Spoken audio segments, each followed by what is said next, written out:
Welcome to the Dan Casper Show podcast, your chance to catch the full show anytime, anywhere. If you missed it live on the radio, no worries. We've got you covered with all the sports talk, opinions, interviews, and conversations from the show. From the Packers to the Brewers to the biggest stories in sports and around Wisconsin, it's all right here. This is the Dan Casper Show podcast. Second hour, kicking off right now on this Monday morning of April 13th.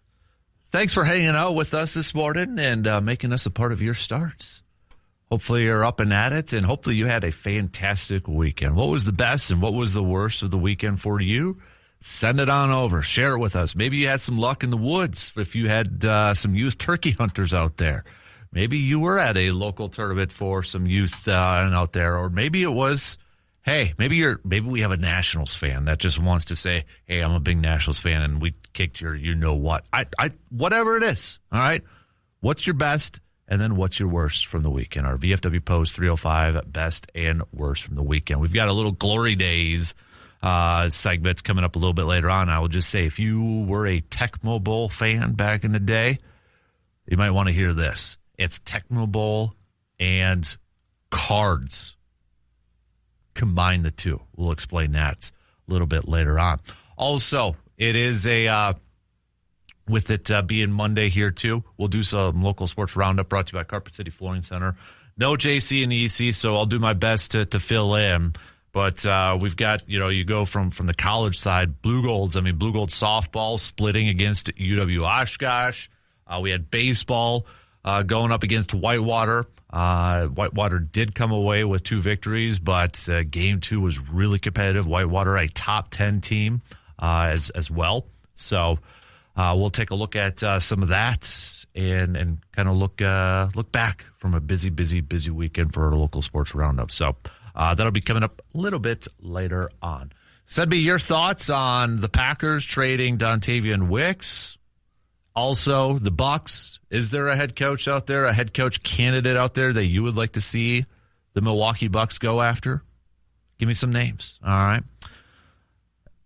Badger-wise, Saturday we go to hockey, national championship game against Denver. Badgers jumped out to an early 1-0 lead, but not able to hold on, and Denver is able to capture the national championship 2-1. And you look at this Badger hockey season, this men's hockey season, and I know we kind of talked about it late last week too, but it was kind of up and down. I mean, they started off so well, then they went through some rough stretches, losing streaks, and then they bounced back, into this tournament. They early exit in the Big Ten or in the conference tournament, and then they make this run, get into the Frozen Four, winning in the Frozen Four to get to the national championship, and man, so close to capturing another national championship.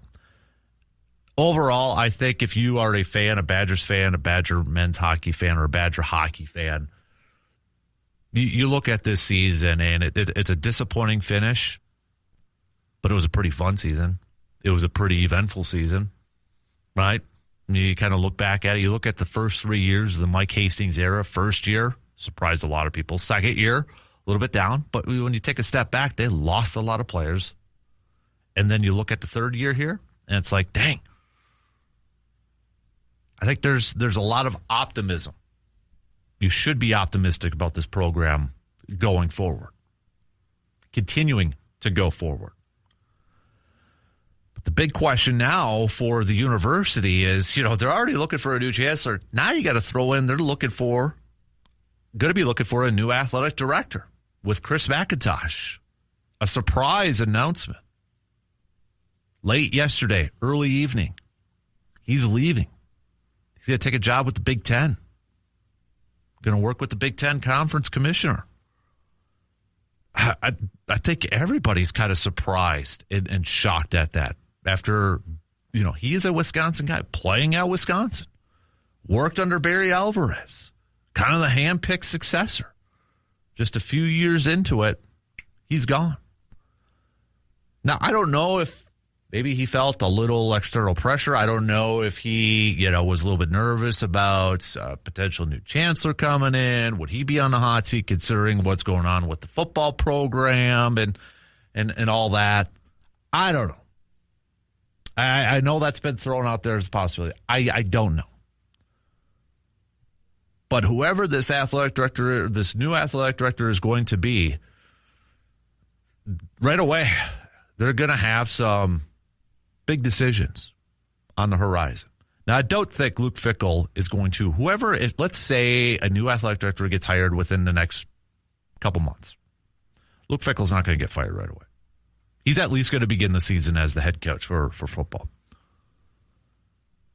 But is there a little bit more added pressure on Luke Fickell? There was already a ton of pressure. Maybe there's a little bit more because he doesn't have the AD that hired him in his corner. He doesn't have that same AD that committed to him publicly numerous times.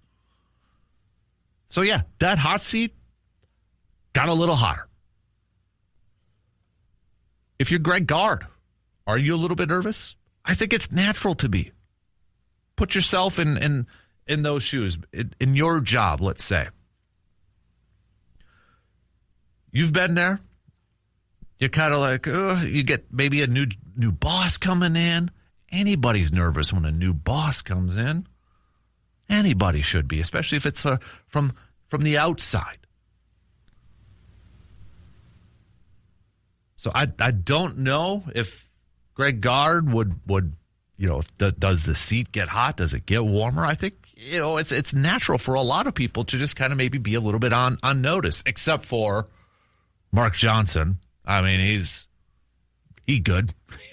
He don't got to worry about anything.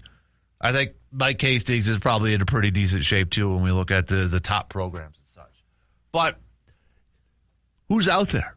Who's a person that maybe the university kind of targets for their athletic director? And do you want somebody to be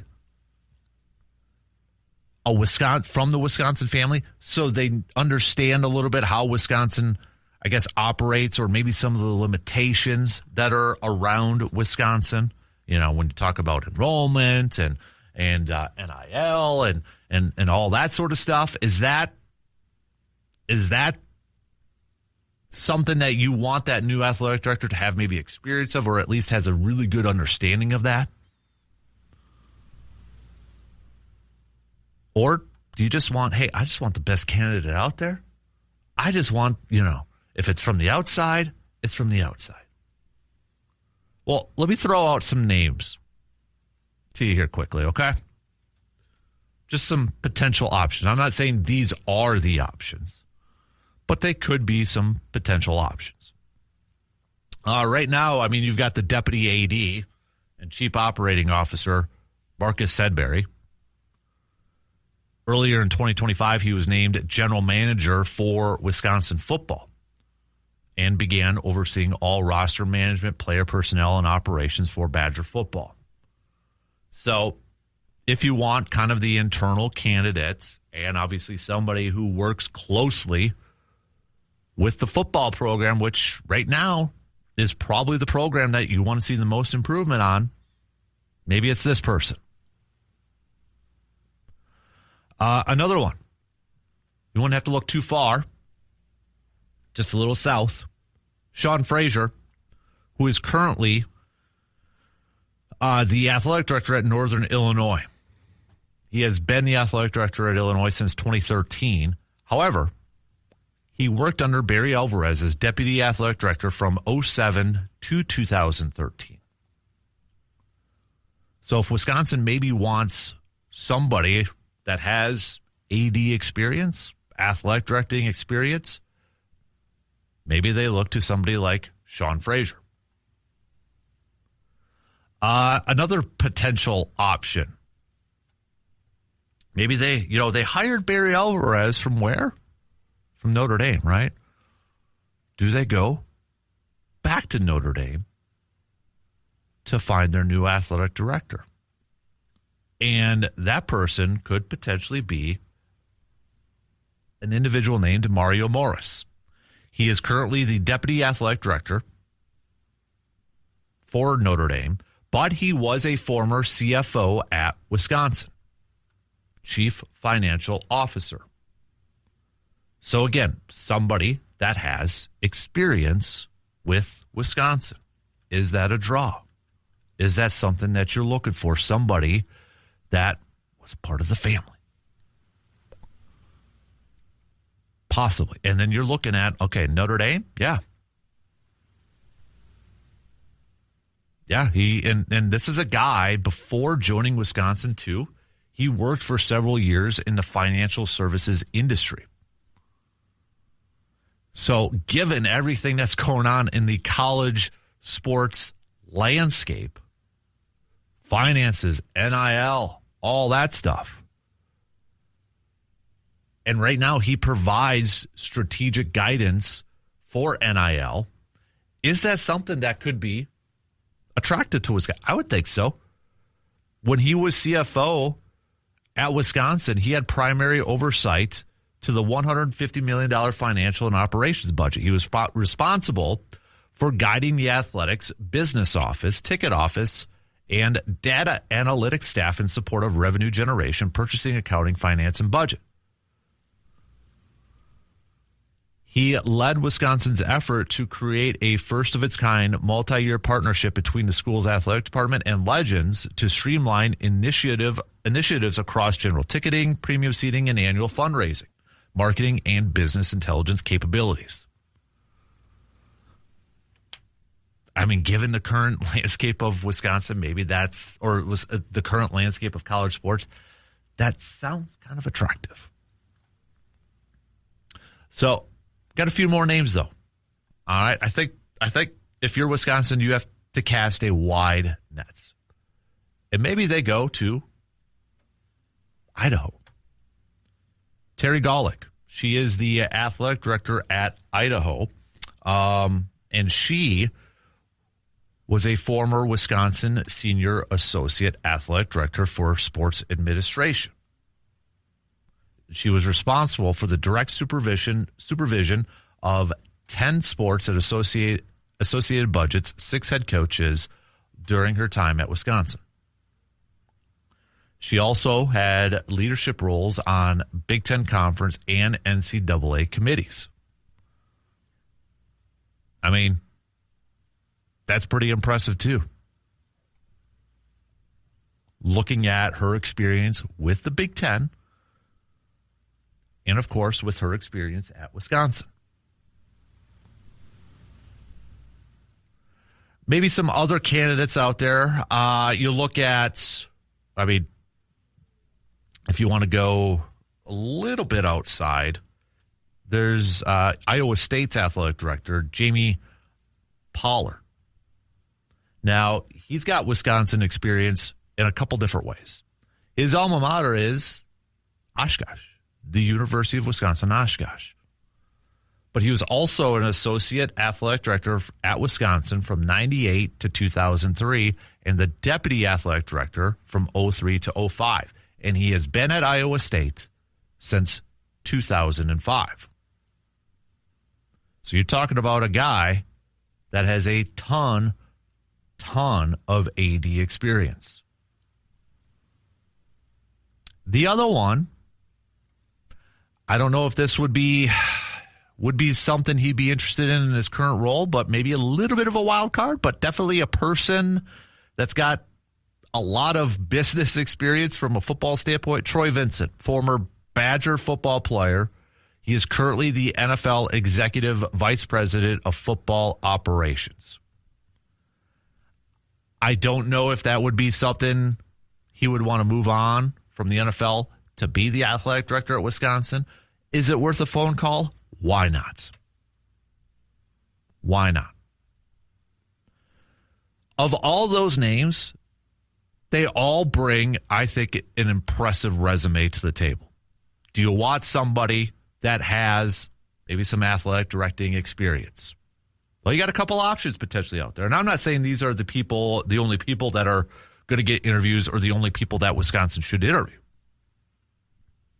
But they got connections. And when we get to job openings, whether it's a general manager or a coach or a manager, we always look at connections, right? And when you look at these Wisconsin connections, I think there's a lot to like. You got Sean Frazier, Terry Golick, who have athletic directing experience. Mario Morris, he's a deputy athletic director, but a ton of financial experience. They all bring something unique to the table. And I'm just curious to see what is going to be kind of the main thing that Wisconsin, the officials are going to be looking for. Do they want somebody that could really have a grasp and a handle on NIL and raising money and boosting up that department? And then, the think is in turn, that'll help boost their prospects and getting in athletes? I don't know. Definitely curious to see where they go, though. All right, let's take a quick break. Let's talk some Brewers. All right, not a great weekend for the Milwaukee Brewers. Let's recap it all coming up after these quick words. Spring is here, and it is the perfect time for a fresh start and a new ride. Whether you are planning some road trips or you're tackling some weekend projects or you're just ready for something new, now is the time to upgrade. At Toyson Ford, you'll find a great selection of trucks, SUVs, and cars built to fit your lifestyle and your budget. Plus, their team is here to make your car buying experience easy and stress-free. This spring, drive something that you love. That's Toyson Ford. Your next adventure starts here. So, Brew Crew. Man, what a rough weekend for the Brewers. Getting swept all 3 games by the Washington Nationals. Now, we rewind it to Friday. We knew Washington had a really good offense, has a really good offense. But their pitching in the early goings was a lot left to be desired. Kind of thought, all right, coming off of losing 2 in a row against Boston, you're back at the friendly confines of American Family Field. Maybe a chance to rebound. Nope, not the case. Let's go back to Friday's game, game 1 of this series. Excuse me, against the Nationals. 7-3 win for Washington. Nationals jumped out to an early 2-0 lead in the first inning, but again, kind of like the Brewers, does that really deter us? No. Brewers jump out, grab the lead at the bottom of the first, right away. 3 runs. Bowers, first inning. Homer. It's like, all right, rocket and a roll. Well, that was all the runs that that the Brewers had scored. In fact, they would only have 4 total hits in this dang game. Nationals able to tie it up in the 7th, and then Trevor McGill, ninth inning, 4 runs by the Nationals. 4 runs by the Nationals to get that 7-3 victory. Aaron Ashby ended up being the opener, and kind of look at it, didn't really work because Chad Patrick was going to get the start, but then they went with Aaron Ashby to get the initial start, and it wasn't a great start for him. But Patrick then went 3 innings, no earned runs, 1 walk, no Ks. Did give up 3 hits, but Patrick lowering his season ERA to a .73. So, bobblehead night with Mizorowski on Saturday. Got to win bobblehead night, right? The Brewers offense, 2 hits. 2. That was it. 1 run. Bottom of the ninth, thanks to Contreras' home run. Nationals able to put up 2 runs in the 5th, and then adding a little insurance in the 9th with another run. Harrison, he gets charged with a loss. 4 1/3, 4 hits, 2 earned runs, only 1 K, and then 1 walk. Brandon Sproat, though, 3 2/3, 4 hits, 1 earned run, 3 walks. Dude's got to figure out the walk issues so far for him. It's like, okay, they're not going to get swept now, right? It's the Nationals. You got Brandon Woodruff on Sunday. They're not going to get swept. No, it can't happen, right? Wrong. And there was many times, I mean, Brewers, yesterday's game was weird because Brewers would take the lead, bottom of the 3rd. Then the Nationals take it back, 2-1. Then the Brewers tie it. Then the Brewers take the lead, the bottom of the 5th. Then the Nationals put up 4 in the 7th, and you're like, oh, God, here we go again. And then what happens? Gary Sanchez ties it up. First of all, the Brewers, it was Bryce Terang solo shot. Jake Bauers solo shot. Bryce Terang solo shot. Gary Sanchez 3-run shot in the bottom of the 7th to tie it. And Nationals score 2 more runs in the top of the 8th. This would be, Pat Murphy's great. He's awesome. Fantastic manager. I think this one, though, we look at maybe hindsight's 2020. You probably took Woodruff out a little too early. I think you kind of look at that.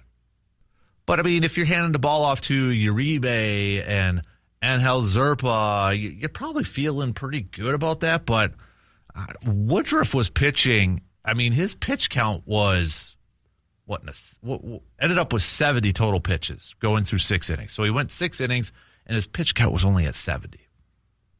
He had 6 Ks. He did give up a solo shot. But Uribe gets charged with the blown save. 2 hits, 2 earned runs. Angel Zerpa, 4 hits, 4 earned runs. The thing that, you look at the pitching and you look at, some of the issues that they had, but a couple things really stand out to me here from this weekend series with the Brewers. One, the offense. Going up against this Nationals pitching staff, there was an opportunity for this offense to put up some big numbers. Coming off that Boston series, the last couple games where the offense was kind of sputtering a little bit. It's like, okay, you're going up against a pitching staff right now with the Nationals that haven't been putting up great numbers. All right, let's rock and roll. Get back on track, right? No. Not able to do it. Offense can't get anything going. And then, for a Brewers team, at the beginning of the season, the first 12 games of the season, 1 error. 1 error, the fewest in Major League Baseball during that time, in the first 12 games. But the last 3, 6 most in Major League Baseball. Gary Sanchez playing first just looks awkward. And then you had him chucking it at first base, and I don't know how Kyle Harrison, that ankle injury looked like it could have been worse. But errors for a team that prides themselves on defense, yuck. So those are the 2 things that really stand out to me from this weekend against the Brewers, is the inability of the offense to take advantage of going up against this pitching staff of the Washington Nationals that had been struggling to begin the year, and errors, defense, yuck. And then to make matters worse, Christian Yelich leaving the game early yesterday due to what the Brewers are calling a hamstring issue. Now, Pat Murphy after the game didn't really give a great assessment of Christian Yelich. Said that, quote, "We're most likely to get some bad news on Yelich." But he also said, too, that Yelich wanted to stay in the game. So I guess we'll see what the imaging says, and once that gets revealed in that. But obviously when you're on a 5-game losing streak and then you get Yelich, a guy who's been one of your better hitters this year, he's going to be out for a little bit. It's just a cherry on the top here. This was Pat Murphy's response, by the way, going to the bullpen with a 3-2 lead in the 7th after Woodruff had only 70 pitches, had thrown 70 pitches. Pat Murphy said, quote, "Woody was great, first of all, giving us 6 innings. What can you ask?" He said, "Murph, if you want me to go out for the 7th, I can. But we had all of our relievers healthy. Why would we do that to the kid? Even though his pitch count was low, he hadn't been 7 ups in how many years? So it was like, that's good. You've done your work." He said, "I'm about out of gas." All right. So you look at that. If Woodruff said he was about out of gas, you got a healthy bullpen, a bullpen with a lot of decent options in there, I think a lot of managers would probably make that decision. You went on to say, so it was clean. It was Uribe, Zerpa, McGill Ashby was emergency only for maybe one hitter or whatever. Uribe didn't do his normal stuff, so we had to bring in Zerpa. I told Zerpa, you're going to pitch an inning and a half. Be ready for 25 pitches, no more than that. He goes, I got it. When we had the long inning after that, it was the decision to go Zerpa to start the eighth. We scored 3 runs with 2 outs, so you don't have Ashby ready, or you'd go to a non-leverage reliever at this point in a tie game. Zerpa said, I got it. I said to William Contreras, let me know if he's not doing his thing. He pitched great the inning before, but he gave up a couple of jab shots to the outfield. It wasn't like he was getting hit hard. Yeah, he missed his spot in the eighth a couple times, gave up a couple of hand contacts, and we got him out of there. We didn't want to have to use Ashby again. That's 7 times in 14 days, I think. That's a lot for a guy that's been multiple innings a couple of times. But we thought, hey, keep it close here. We've got a shot.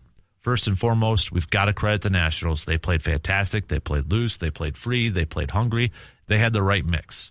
They hit a bunch of balls hard. They stayed after that. That base ran. They executed. They were terrific for these 3 games. I know their record doesn't indicate it, but they were a scrappy team that played right, and we didn't. We did little things that are not typical of how we play. Every team is going to go through this. It hurts like crazy, but I still like our team. So the Brewers right now 8-7. When you look at the NL Central standings, Pittsburgh's at top 9-6. Cincinnati's 9-7. Cardinals 8-7, along with the Brewers at 8-7, and the Cubs 7-8. Off day today for the Brew Crew, and then they're going to welcome the Toronto Blue Jays to town. All right, let's take a really quick break, but we'll be back with plenty more coming up after these quick words. Road trip season is right around the corner. Are you and your vehicle ready to go the distance? Before you hit the highway, make sure that your vehicle is in top shape with the help from AJM Automotive. From oil changes and tire checks to brakes and engine work, their experienced team will make sure that you're ready for wherever the road takes you. And now with 2 convenient locations in Eau Claire, getting your vehicle serviced has never been easier. Plan a trip. AJM Automotive will handle the rest. Visit ajmautomotiveservices.com to schedule your appointment today. So, man, you know it's a busy weekend when Brewers are kind of like 4th on the list here. But if you're just joining in, we've chatted about the Packers trading Dontavian Wicks. We've chatted about the Bucks. Their season's over with. Doc is out as head coach. Giannis comments again. We chatted about athletic director Chris McIntosh leaving Wisconsin, so possible names to fill in for that. And then the Badger hockey team falling in the national championship, the men's team. I guess one quick thing on the Badgers, though, too. For hoops, Austin Rapp announced that he is coming back to Wisconsin. So got that going for us, which I guess is nice. But, yeah, Brewers-wise, not a great weekend. Not a great weekend. So, did they make your list for best and worst from the weekend? Our VFW Post 305 best and worst of the weekend? Let us know. All right, join in on the convo. Hit me up with a quick text on that Shoe Doctors bullpen line at 715-830-1912 or hang out in the Section 105 chat room on YouTube. And then you had the Masters from this past weekend. Rory McIlroy going back-to-back champs at the Masters. Maybe got a little dicey there on the everybody else thinking with his tee shot. If you were watching on 18, you're like, oh, maybe we get a little trauma. Scotty Scheffler was making the run and such, but no. Rory getting the job done. So there you have it. But let's coming up in a little bit. I want to do some local sports roundup brought to you by Carpet City Flooring Center because we don't have Justice in here, so I'll do my best to fill in. I know we've got Blue Gold Baseball. They're going to be taking out Whitewater at Carson Park today. Blue Gold Softball splitting against Oshkosh this past weekend, top 25 team Oshkosh. So we'll go through that and some of our other local sports stuff out there. Again, I'll try to do the best I can filling in for JC, but don't yell at me too much and such. So we'll get to that. Also, we got a little glory days. Actually, let's do that right now, shall we? So, Glory Days are brought to you by Country Jam here in Eau Claire. Remember the good old days of, I think a lot of us, won't in our youth.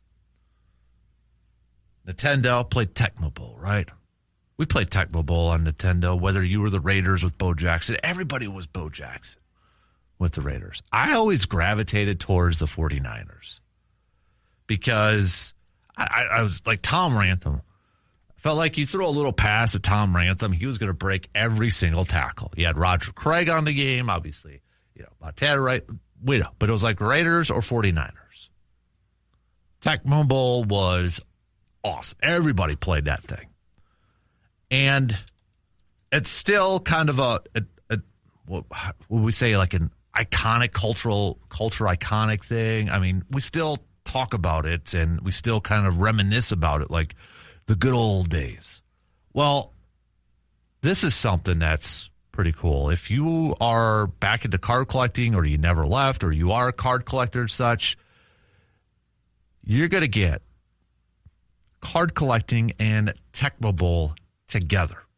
Tecmo Bowl Super Bowl returns in a trading card form for some upcoming Topps sets. So, check this out. All right.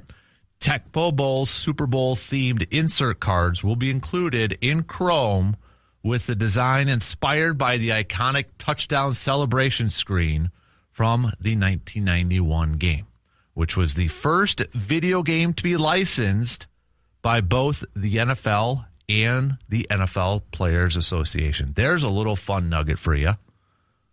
So if you're doing one of these trivia things at some local establishments or such, and the question is, what was the first video game to be licensed by both the NFL and the Players Association? Tecmo Super Bowl is your answer. So, the checklist. You're probably wondering, who are the players on this thing, right? Well, it will include Bo Jackson.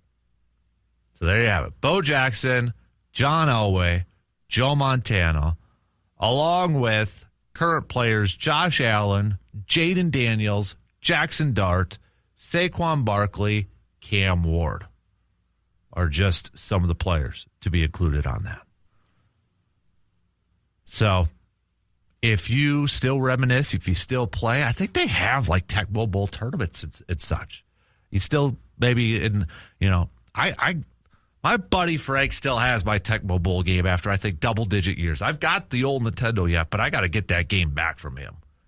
Otherwise, I got to find another one to replace it because it's been a hot minute, and I got to get my kid to play Tecmo Bowl here a little bit. But if you're thinking about the glory days of playing Tecmo Bowl with your buddies, with your friends, you got like the 4 plays you could choose, up arrow, A, B, or whatever, up arrow, B, and we all know. We've all played it. A lot of us have played it. Even if we don't play video games now, we all probably, or I got to stop saying we all. A majority of us played some form of Tecmo Bowl. And now if your kids are into card collecting and such, man, what a good transition. What a good talking point with the kids. If they're like, what is this, Dad or Mom?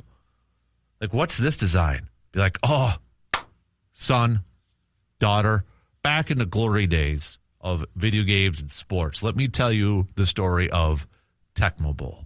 And let me tell you the story of Bo Jackson or Tom Rantham or Roger Craig. You know what? I still got the game, son or daughter, and the system. Let's pop it up. See how easy it is to hook up compared to the games of today? I know I'm not the only parent thinking this, but for crying out loud, this new stuff, like I'm trying to figure out Switch for MLB The Show for my kid, and I'm like, I don't know how this thing works. What do you mean I got to get another memory card and try to download it on there? This is the cartridge. Can't you just play off the cartridge? No, you need more memory cards. Screw that. Give me the glory days of just give me the system, give me the cartridge, bada bing, bada boom. It's that easy. We're good to go. It's too complicating now. I don't get it. But, all right. Bring me back to those times. All right, let's take a quick break, shall we? Kind of regroup here as we approach halftime already. Send me your VFW Post 305 best and worst from the weekends, okay? I want to get some more. I want to get some more. We'll take a quick break, and we'll be right back after these few words. Hey, speaking of the Man Cave podcast, Brandon and I have a new episode up that we recorded Friday with the NFL draft next week.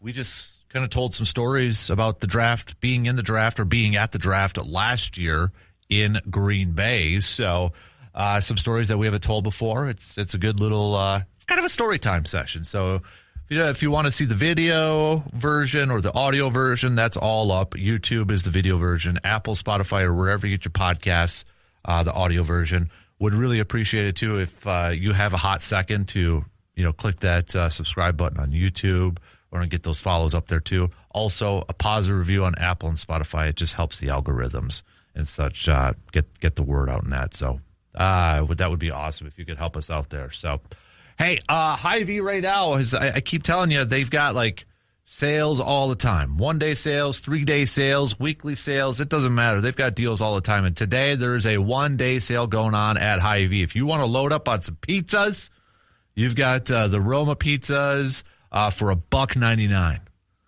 I don't know if my kid's like a lot of you, but he could probably eat pizza every day of the week. We had to get another deep freezer because of this kid's pizza addiction. So load up on that. You've got $1.48 for a 5-pound of potatoes. Who doesn't look for a good baked potato once in a while, right? So $9.99 8-piece Market Grill crispy chicken, Frito-Lays. Oh, the cheese dip on there too. My kid loves the Frito-Lays cheese dip. He's got to have it with his nuggets, with the chips, or whatever. That's $2.99. Frito-Lays, Fritos, Tostitos, or can dip too. Buy one, get one, 50% off. Sushi. Their sushi is awesome. So, again, make sure you're always following the Hy-Vee Facebook page for the latest and greatest in terms of deals. And don't forget, you can always save money at the gas pump by shopping at Hy-Vee with their fuel perks as well. We are approaching halftime here. And, man, what a weekend it has been for sports, whether it's good or whether it's bad, depending on how you look at it. But there is a lot that we've already talked about and a lot more we got to get to. So if you're just joining in and you missed out, no worries. I want to hear your opinions. I want to hear your thoughts. I want to hear your analysis, okay? Your thoughts on the Dontavian Wicks trade. Your thoughts on the Bucs situation. Doc's already out. I threw out a list of some potential names. Is there a potential head coach out there, a realistic one, that you would like to see the Bucs maybe go after? Or if you're not up and up on, who's available and such, do you want a coach that Giannis would be like, yeah, I want to play for him. I'll sign my extension.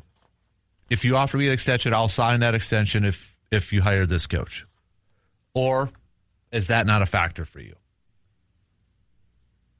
We'll get back to some Badger chat, too. Chris McIntosh, he is leaving. He's not fired. He is leaving as athletic director. We threw out a bunch of names out there. And the question I throw out to you, Badgers fans, is do you want somebody that's kind of from the Wisconsin family, that knows Wisconsin, understands Wisconsin, kind of knows the limitations, if you will, of Wisconsin? Do you want somebody like that? Do you think that's a priority? And then, of course, Brewers with their weekend getting swept by the Nationals. Yeah, not a great weekend for the Brew Crew. So, still lots to get to. We will do a little local sports roundup coming up in the next hour. Again, I'm going to fill in for Justice Cleveland, so I'll do my best. Don't yell at me too much. All right, so we'll hit that up coming up in the next hour. Kyle chiming in saying, I still got that game. Talking about Tecmo Bowl. Was always the Chiefs because they had the Nigerian Nightmare. Good pick. Should probably bust out the old Nintendo while my lungs are still good. Okay, so all of us older peeps out there, what was your favorites if you did play video games? I played a little bit as a kid. I was never really big into it. I had a Game Boy, I had a Sega, obviously I had Nintendo, PS1 and such. But I was always sports games. It was always sport. Once in a while I played Jaws. on old school Nintendo. Once in a while I'd play, obviously Mario and such too. But if you had to pick your favorite old school Glory Days video game, all right, part of our Glory Days segment brought to you by Summer Jam. If you had to pick your favorites, let's keep it like the 90s. All right, let's keep it 90s or older, 90s, 80s, whatever. Heck, if you want to throw Pong on there from Atari, I don't care. I played that too. But what is your favorite sports video game in honor of our little Tecmo Bowl discussion? NBA Jam. I mean, you got T-shirts now out there, right? You got T-shirts out there of Tecmo Bowl. I think Homage has those. Is it Homage? I think they are. But then the NBA Jam ones where, now you can have current players on there. It could be football players. I've seen it. I've seen like old school. I shouldn't say old school because it's only a few years ago. But like Rodgers and Aaron Jones were on there. And that. I was big like NHL 95 on Sega. I'm not the biggest hockey fan, but I loved playing that game. Man, I loved playing that game. I was always the Red Wings with Sergei Fedorov, Stevie Y. Then I would trade and just load up, but I loved playing that game. So, all right, send those on over. We'll see if we get any texts and such. So, or comments on the Section 105 video chat too. So, all right. Zach says, good morning. Good morning, peeps from the Section 105. Wicks getting traded. Doc leaving the Bucks. Brewers not looking so good this weekend. Yeah, it was a weekend. Then you throw in the Badgers looking now for a new athletic director, dude. Kind of crazy. Kind of crazy.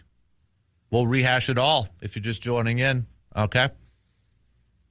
But we'll kick off the third quarter, the third hour, with my best version of Local Sports Roundup, brought to you by our good friends from Carpet City Flooring Center. But continue to send me your VFW Post 305 best and worst from the weekend.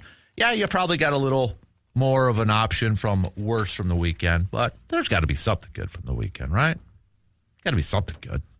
Hey, Masters, that went on. Rory goes back to back. Maybe it was less drama, though, huh? Look at the positive side of things. All right, shot clock's going to cut me off. Halftime. We'll be back in